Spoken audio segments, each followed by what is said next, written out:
À Zenari, une petite ville poussiéreuse, le soleil semblait toujours fatigué, comme s'il ressentait la tristesse des habitants. Amélie, une jeune fille de 23 ans, vivait là. Elle parlait doucement et ses yeux semblaient souvent pleins de larmes qu'elle retenait. Sa mère était morte en la mettant au monde, et depuis, elle grandissait avec son père, Emer Dupont. Mais lui ne l'appelait jamais « ma fille ». Il s'était remarié quand Amélie était bébé avec Hélène, une femme dure et froide. Hélène avait une fille, Sophie, de 2 ans plus jeune qu'Amélie. Les 2 filles vivaient comme si elles venaient de mondes différents. Sophie recevait des compliments, des beaux vêtements et des bijoux, tandis qu'Amélie portait des habits usés et travaillait dur. Si Sophie faisait une bêtise, comme casser une assiette, c'était Amélie qui était punie. Quand Hélène était fâchée, elle criait sur Amélie et la traitait mal. La maison était grande, mais pour Amélie, ce n'était pas un vrai foyer. Elle se sentait comme une servante, une ombre, jamais aimée ni acceptée. Sa vie était lourde, mais elle gardait un petit espoir au fond d'elle. Dans cette maison où elle se sentait si seule, Amélie avait un endroit rien qu'à elle, une petite réserve derrière la cuisine. C'était son refuge, un coin secret où personne ne venait la déranger. Là, elle cachait ses trésors, des vieux bouts de tissu qu'elle ramassait, une paire de ciseaux usés qui coupaient mal, une petite boîte avec des fils de toutes les couleurs, et surtout son carnet de croquis. Ce carnet, c'était son monde à elle. Dès qu'elle avait un moment libre, elle s'asseyait dans la réserve, prenait un crayon et dessinait. Elle imaginait des robes magnifiques, des manteaux élégants, des pantalons modernes, des tenues qu'elle voyait dans les magazines ou sur les femmes riches qui passaient parfois dans leurs rues poussiéreuses. Elle rêvait de ces vêtements, mais elle ne pouvait pas les acheter. Alors, avec les chutes de tissu qu'elle trouvait, elle cousait de petits habits. Quand tout le monde dormait, elle les mettait en cachette et se regardait dans un vieux miroir fêlé. Elle murmurait tout bas, « Un jour, je ferai mieux ». Son rêve était clair dans sa tête, elle voulait aller dans une école de mode, apprendre à créer des vêtements et ouvrir sa propre marque. Pas n'importe quelle marque, mais une qui ferait des habits pour des filles comme elle, celles qu'on regardait de haut, celles à qui on disait qu'elles ne valaient rien. À Zenari, les rêves étaient rares et difficiles à porter. Les gens autour d'elle se moquaient souvent des idées trop grandes. Mais Amélie, elle, ne lâchait pas. Même si personne ne croyait en elle, même si son père, Hélène et Sophie la traitaient comme une moins que rien, elle gardait ce rêve bien au chaud dans son cœur. Dans la réserve, elle se sentait libre. C'était le seul endroit où elle pouvait être elle-même, où elle n'avait pas à obéir ou à se taire. Chaque dessin, chaque couture, c'était un pas vers cet avenir qu'elle imaginait. Elle ne savait pas comment y arriver, mais elle savait qu'elle ne voulait pas l'abandonner. Ce petit coin sombre et plein de poussière était sa lumière, son espoir, la promesse d'un jour meilleur. Pendant ce temps, à quelques heures de Zenari, il y avait Rivertown, une grande ville pleine de vie. Un jour, la pluie venait juste de s'arrêter, et les rues brillaient comme des miroirs. Emer Dupont, le père d'Amélie, était là pour affaire. Il essayait de sauver son commerce de bois qui allait mal. Plus personne ne voulait acheter chez lui, les dettes s'accumulaient, et il était fatigué. Ce jour-là, il avait eu une réunion qui s'était mal passée, et il marchait dans les rues, énervé, en espérant un miracle. Il passait devant une grande maison blanche quand il a vu un homme en train de couper des haies. L'homme portait un vieux t-shirt gris trempé de sueur, et ses mains étaient pleines de terre et de feuilles. Quelque chose chez lui semblait familier à Emer Dupont. Quand l'homme s'est retourné, leurs yeux se sont croisés, et Emer Dupont a eu un choc. « Emer. »« Pierre, » a-t-il dit, surpris. L'homme s'est redressé et a essuyé son front avec sa manche. « Martin, c'est vraiment toi ?» a répondu Emer. Pierre avec un petit sourire. Ça faisait plus de 15 ans qu'ils ne s'étaient pas vus. Emer Dupont n'en revenait pas Emer. Pierre Williams avait été un homme important avant, un homme d'affaires connu et respecté. C'était lui qui avait aidé Emer Dupont à démarrer son commerce de bois il y a longtemps. À l'époque, Emer. Pierre portait des costumes chics et parlait avec assurance. Et maintenant, il était là, à travailler comme jardinier, les vêtements sales et les mains abîmées. Ils se sont serrés la main, et aimèrent. Pierre a souri faiblement. Tu as l'air en forme, a-t-il dit. J'ai connu des jours meilleurs, a répondu Aimère Dupont, un peu gêné. Et toi? Qu'est-ce qui t'est arrivé? Aimère Dupont ne comprenait pas. Comment un homme comme Aimère, Pierre, qui avait tout réussi, pouvait être tombé si bas? Il se souvenait de lui comme quelqu'un de fort, quelqu'un qui avait de l'argent et des idées. Mais là, il voyait un homme fatigué, usé par la vie. Cette rencontre allait changer beaucoup de choses, mais Aimère Dupont ne le savait pas encore.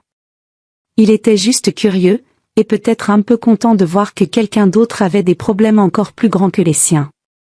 Il ne pensait pas à Amélie à ce moment-là, mais bientôt, elle allait entrer dans cette histoire d'une façon qu'il n'imaginait pas.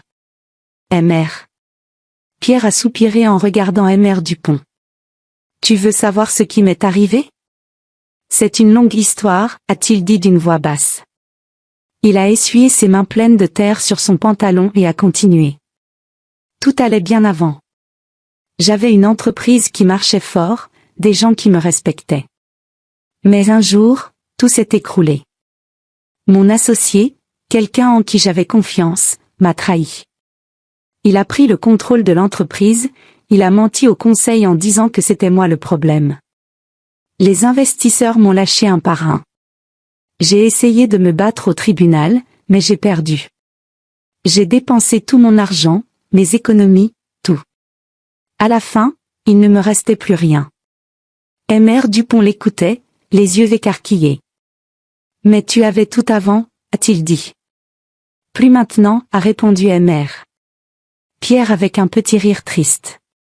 Aujourd'hui, je travaille ici comme jardinier. Le propriétaire est gentil, il m'a donné un petit endroit où vivre. Puis Aimère. Pierre a parlé de son fils, Julien. J'ai encore Julien, tu te souviens de lui?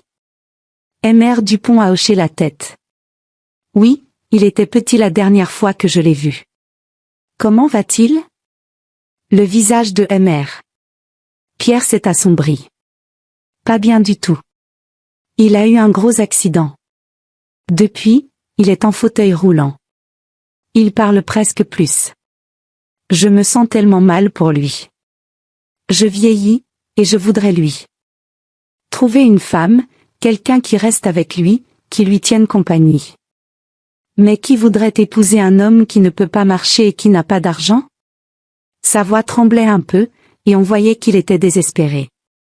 Aimère Dupont l'a regardé sans rien dire au début. Il voyait un homme brisé, un père qui voulait aider son fils mais qui ne savait pas comment. Aimère. Pierre n'était plus l'homme riche et sûr de lui d'avant. Il était pauvre, fatigué, et il portait son chagrin comme un poids lourd. Mais pour Aimère Dupont, cette histoire n'était pas juste triste. Elle lui donnait une idée. Il pensait à Amélie, sa fille qu'il n'avait jamais aimée. Peut-être qu'elle pourrait être utile, pour une fois. Il ne voyait pas une personne avec des rêves ou des sentiments, juste une solution à un problème. Cette conversation avec Aimère. Pierre allait bientôt changer la vie d'Amélie, mais pas de la façon dont elle l'aurait voulu. Aimère Dupont fixait Aimère. Pierre, et son cerveau tournait à toute vitesse. Il voyait un homme pauvre, un fils handicapé, un père qui ne savait plus quoi faire. Et là, comme un éclair dans sa tête, il a pensé à Amélie. Il s'est penché vers Aimère. Pierre a dit, tu sais, je pourrais peut-être t'aider. Aimère. Pierre a levé les yeux, surpris. Tu ferais ça, a-t-il demandé, un peu hésitant. Oui, a répondu Aimère Dupont. J'ai une fille, Amélie. Elle est calme, elle est forte, et elle a l'âge de se marier. Peut-être qu'elle pourrait épouser Julien. Il parlait d'un ton sec, sans aucune douceur. Pour lui, ce n'était pas une question d'amour ou de gentillesse. C'était un calcul, un moyen de se débarrasser d'Amélie. Aimère. Pierre a froncé les sourcils. Tu es sûr?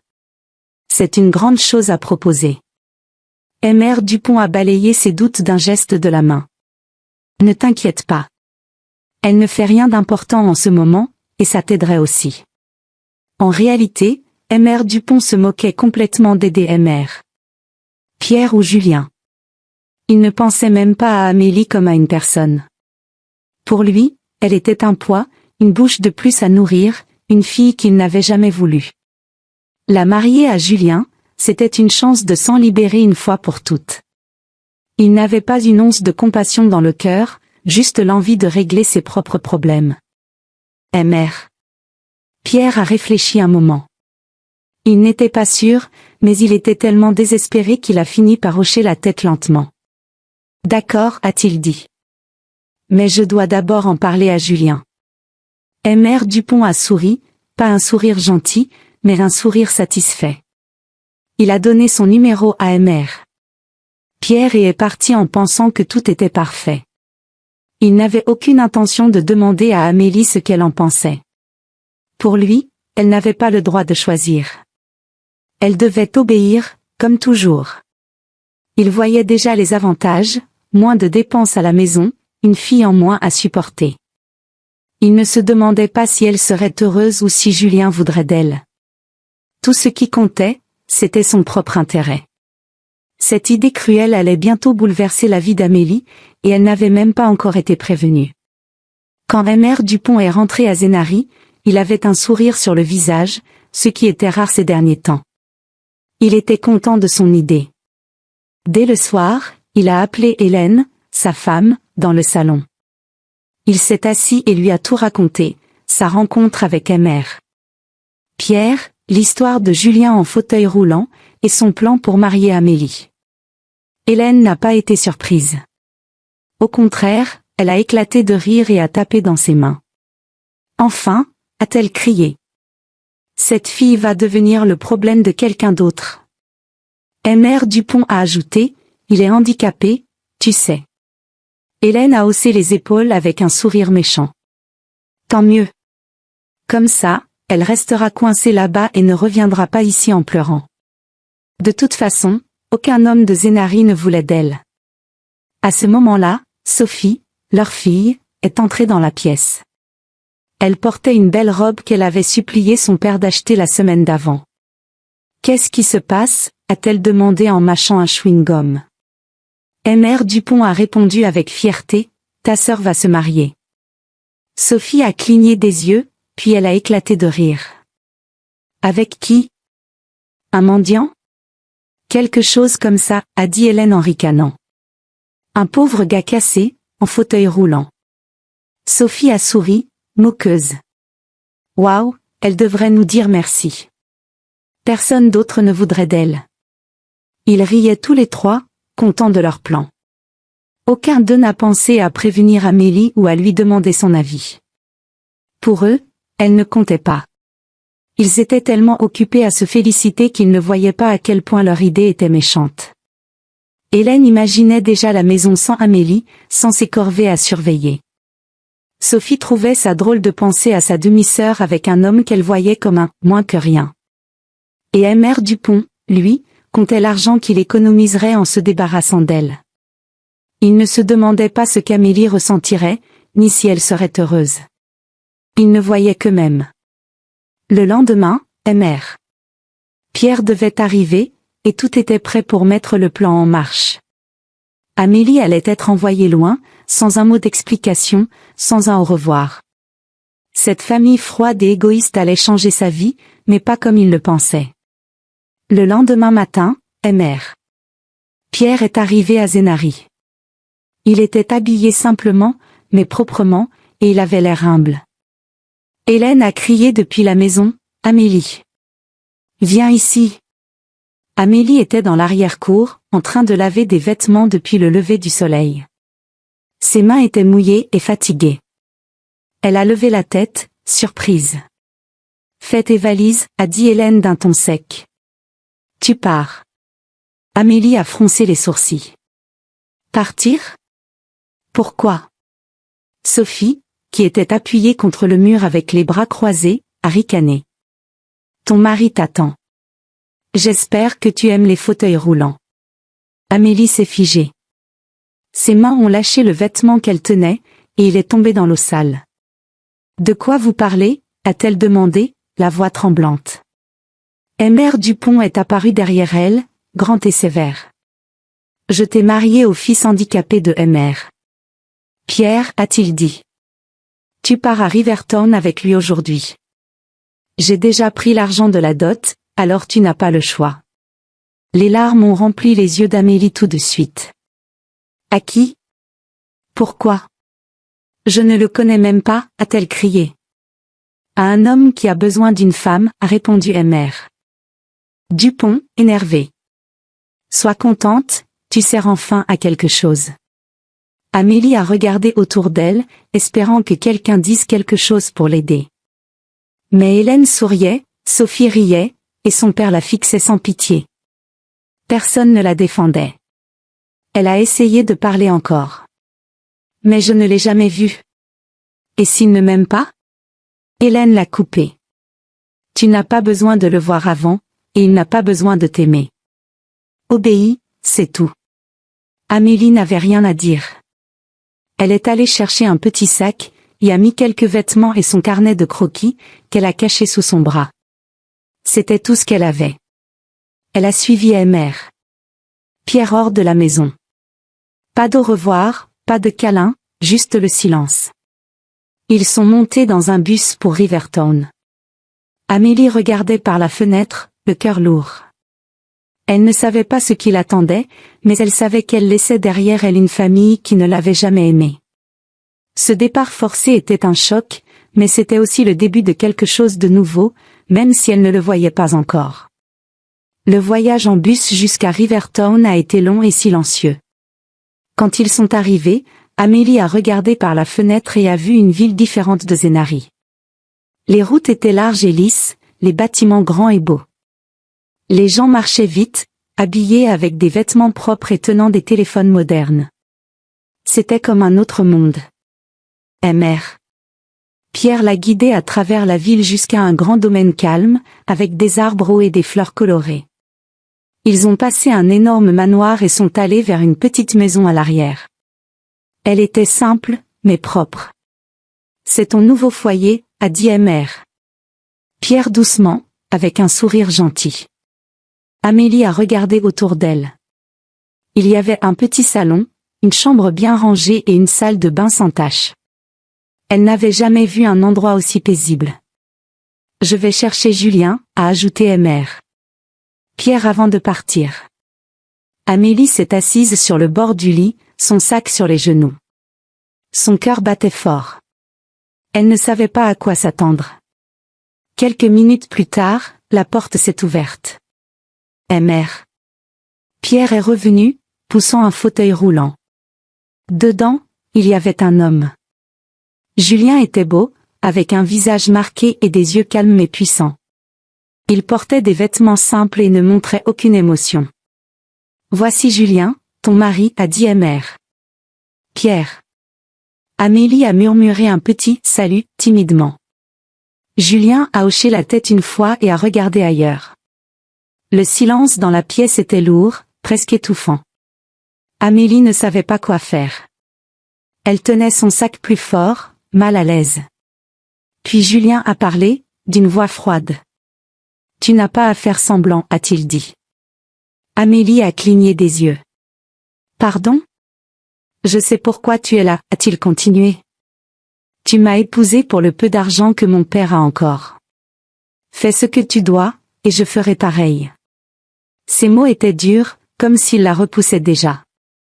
Amélie a ouvert la bouche pour répondre, mais elle n'a rien dit. Elle venait d'arriver dans une maison où elle n'était pas voulue, encore une fois. Mais cette fois, c'était différent. Riverton n'était pas Zenari. Cette petite maison n'était pas la grande prison de son père.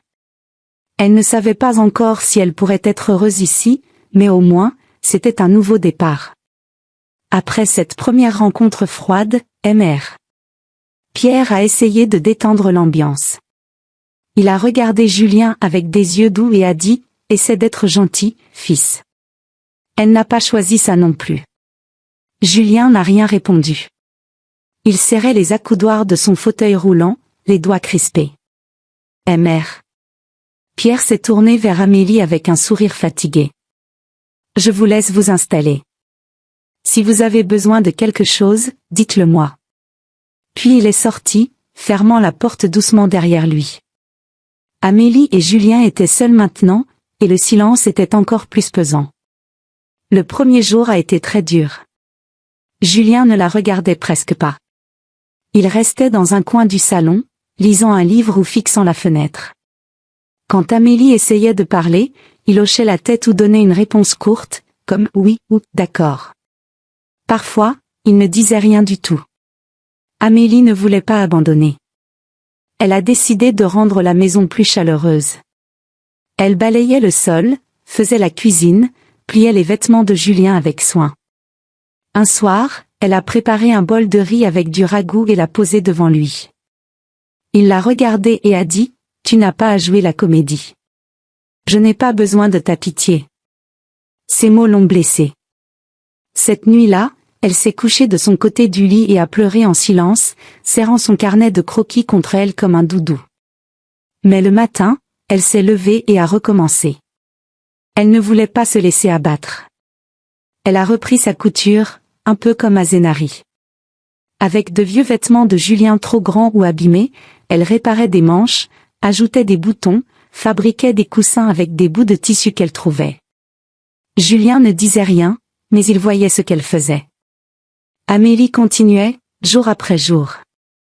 Elle rangeait, cuisinait, cousait, et quand Julien l'ignorait, elle restait calme. Elle passait ses nuits à dessiner dans son carnet, imaginant des vestes, des robes, des tenues pour des défilés. C'était sa façon de tenir bon. Elle ne savait pas encore si Julien l'accepterait un jour, mais elle voulait essayer. Cette maison était petite et simple, mais elle n'y était pas battue ou insultée comme chez son père. Pour la première fois, elle sentait un peu de paix, même si tout n'était pas parfait. Elle espérait que, petit à petit, les choses changeraient entre eux. Au fil des jours, Julien a commencé à remarquer les efforts d'Amélie. Au début, il ne disait rien. Mais il mettait les vêtements qu'elle avait réparés, une chemise avec une manche recousue, une veste avec de nouveaux boutons. Il voyait qu'elle ne demandait jamais rien, qu'elle ne se plaignait pas. Chaque soir, elle souriait à Mr. Pierre et lui donnait la plus grande part de nourriture, même s'il n'avait pas beaucoup. Un après-midi, Julien était près de la fenêtre et l'a vu rire avec son père à propos d'une casserole de haricots brûlés. Son rire était doux, sincère, et ça l'a touché. Ce soir-là, alors qu'Amélie cousait sous une petite lampe, il a parlé. « Ce manteau que j'ai porté aujourd'hui » a-t-il dit. Amélie a levé les yeux, surprise. « Oui. Tu l'as réparé. » Elle a hoché la tête. Il avait un trou près du coude. « J'espère que c'est bien. » Il a attendu. Un peu avant de répondre. « Il me va mieux maintenant. » Amélie a souri. « Je suis contente. » Cette fois, le silence entre eux était plus léger. Un jour, Amélie a poussé Julien dans son fauteuil jusqu'au grand domaine pour apporter quelque chose à Mr. Pierre. Là, un homme les a vus. C'était Mr. Lucas, le jeune PDG d'une grande entreprise de mode qui possédait le manoir. Il parlait avec quelqu'un dans le jardin quand il a remarqué le manteau de Julien. Les lignes étaient nettes, les coutures originales, les tissus mélangés d'une façon belle et unique. Il s'est approché. « Joli manteau » a-t-il dit simplement. « D'où il vient ?» Julien a hésité, puis a répondu « Ma femme l'a fait. » Mr. Lucas a regardé Amélie, intrigué. « Elle l'a conçu ?» Julien a hoché la tête. « Oui. » Mr. Lucas a souri, intéressé. Il voyait quelque chose de spécial dans ce manteau, quelque chose qui sortait de l'ordinaire. Cet instant a tout changé. Mr. Lucas n'était pas juste un homme riche, c'était quelqu'un qui connaissait la mode. Il avait vu des milliers de vêtements, mais celui-là l'avait arrêté net. Amélie ne savait pas encore qui il était vraiment, mais cette rencontre allait ouvrir une porte qu'elle n'imaginait même pas. Julien, lui, avait parlé d'elle avec une petite fierté dans la voix, peut-être sans s'en rendre compte. Pour Amélie, c'était un signe que les choses pouvaient s'améliorer, pas seulement avec Julien, mais aussi pour ses rêves. Quelque chose de grand allait bientôt arriver. Cet après-midi-là, Mr. Pierre est rentré à la petite maison, suivi par Mr. Lucas. Il portait une chemise élégante, des lunettes de soleil et des chaussures brillantes. Amélie était à la porte, un fil à la main, et elle s'est figée en le voyant. « Bonjour, Amélie » a dit Mr. Lucas avec un sourire chaleureux. « J'ai aimé ce que j'ai vu tout à l'heure. Ton design, il est incroyable. » Amélie ne savait pas quoi répondre. Elle clignait des yeux, un peu perdue. « Tu as du talent » a-t-il continué. « Un talent naturel, brut, pas encore formé, mais brillant. Je dirige une entreprise de mode, et je te propose un stage. Tu travaillerais avec notre équipe de designers, tu apprendrais, et peut-être qu'un jour, tu pourrais lancer ta propre marque. » Le cœur d'Amélie battait fort. Elle n'avait jamais entendu des mots comme ça sur son travail. Elle a regardé Mr. Pierre, puis Julien, qui était silencieux dans son coin. Cette nuit-là, elle s'est assise avec eux, tenant la carte que Mr. Lucas lui avait donnée. « Je veux accepter » a-t-elle dit enfin. « Pas juste pour moi, mais pour nous. Mr. Pierre, vous travaillez dur pour nous nourrir. Si je gagne un peu d'argent, ça peut t'aider. Et peut-être qu'un jour, je pourrai aller à l'école de mode. » Julien l'a fixé un moment. « Fais-le » a-t-il dit simplement. « Tu l'as mérité. Tu as déjà donné tellement. » Mr. Pierre a souri, ses yeux fatigués pleins de fierté. Amélie a serré la carte contre elle. Pour la première fois, son rêve semblait plus proche. Le lendemain, elle a commencé chez Dux Group, une des plus grandes marques de mode du pays. C'était un monde nouveau, des planches de dessin partout, des tissus à trier, des essayages de dernière minute. Amélie n'avait jamais vu ça, mais elle adorait. Elle travaillait avec passion, restait tard le soir, posait des questions, apprenait tout ce qu'elle pouvait. Chaque nuit, elle s'entraînait à coudre et à dessiner. En quelques semaines, ses créations ont attiré l'attention des chefs. Une de ses vestes, inspirée des motifs africains avec des coupes modernes, a même gagné un prix régional. Les gens ont commencé à demander « C'est qui, cette fille ?» Amélie rentrait tous les soirs, cuisinait pour Julien et Mr. Pierre, et continuait sa routine. Cette opportunité était un cadeau, et elle voulait en faire quelque chose de grand, pour elle et pour eux. Un soir, Julien a pris Amélie à part. « Il faut que je te dise quelque chose » a-t-il commencé, la voix basse. « Je ne suis pas pauvre. Cette maison, le manoir, l'entreprise de mode, tout est à moi. Je suis le vrai patron. Mr. Lucas est juste mon assistant. » Amélie l'a regardé, bouche ouverte. « Après mon accident, je ne voulais plus qu'on me voie. J'ai laissé Mr. Lucas gérer tout en public. Quand mon père a parlé de toi, je ne voulais pas de ce mariage. Mais il m'a dit, et si elle est différente? Alors on a tout organisé pour voir ce que tu choisirais, moi ou une vie riche. » Amélie a murmuré, « Tu me testais ?» Julien a hoché la tête. « Je suis désolé. Je voulais savoir si tu restais par pitié ou par amour. Et tu m'as choisi, pas l'argent. » Amélie était blessée, mais elle a vu la peur dans ses yeux. « J'ai été fiancée avant » a-t-il ajouté. « Elle m'a quitté après l'accident. » Amélie a pris sa main. « Elle ne t'aimait pas. »« Moi, oui. » Ils se sont serrés fort, et leur amour est devenu plus fort. Julien l'a nommée directrice créative d'une marque dans son entreprise.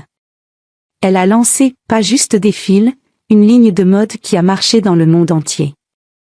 Elle a aussi créé un institut pour apprendre la mode aux enfants pauvres, surtout les filles de village comme Zénari.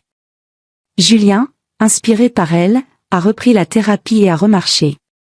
Ils ont eu des jumeaux plus tard. Un jour, Mr. Dupont est arrivé à Rivertown, ruiné. Hélène et Sophie l'avaient abandonné. Il a supplié Amélie, « J'ai tout perdu. Pardonne-moi. » Elle l'a regardé longtemps, puis a dit, « Je te pardonne, mais tu ne me feras plus mal. » Elle lui a envoyé de l'argent pour son loyer et l'a fait partir. Amélie n'avait pas de haine, juste de la paix. Avec Julien, elle a bâti une vie incroyable. Ses vêtements étaient sur les podiums, son nom dans les magazines. Elle était devenue une icône, mais elle rentrait toujours auprès de Julien, l'homme qu'il avait aimé pour qui elle était. Ils avaient commencé brisés, mais ensemble, ils avaient tout reconstruit.